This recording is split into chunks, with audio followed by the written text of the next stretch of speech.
খেল খেলিছিলোঁ তাৰমানে এইটো আজিৰ পৰা প্ৰায় 10-12 বছৰ আগত তেখেতে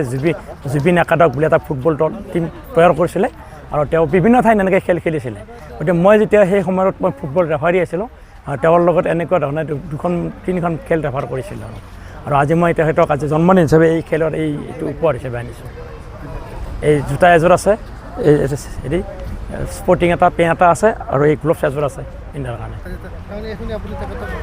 আজি মই তাত দি থৈ যাম বুলি ভাবিছোঁ আৰু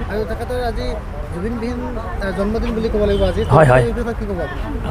এইটো এটা খুব মানে হেৰি তেওঁতো এটা কথা কৈছিলে যে যিটো সময়ত মানে আগতে তেওঁ প্ৰতিদিনে প্ৰায় 33-32 ঠাইত তাৰমানে কেক কাটিব লগা হৈছিল কিন্তু তেওঁ এটা কথা কৈছিল যে মই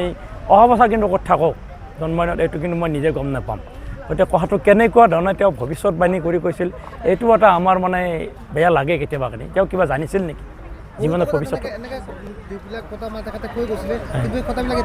এতিয়া একদম বাস্তৱত ৰূপায়িত হৈছে প্ৰতিটো কথা হৈছে হয় হয় হয়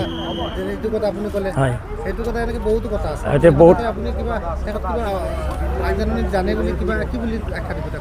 এতিয়াতো তেখেতক মানে এটা তেখেতৰ জীৱন পঞ্জীটো তেওঁ মানে নিজৰ হাতৰ মুঠিত বুলি ক'ব লাগিব আৰু তেওঁ আমাৰ জন্ম মৃত্যু বিবাহ যদিও মানুহে নাজানে বুলি তেওঁ কিন্তু গোটেইখিনিয়ে জানিছিল আচলতে হয় এটা একেবাৰে ভগৱান এটা ভাল এটা তেওঁৰ মানে সুসম্পৰ্ক থকা বুলি ক'ব লাগিব আৰু নহ'লে ইমানখিনি এতিয়া ভৱিষ্যত ক'ব নোৱাৰে প্ৰতিটো হেৰিতে আছে চালে আমি গোটেইখিনি ভালকৈ দেখা পাওঁ ঠিক আছে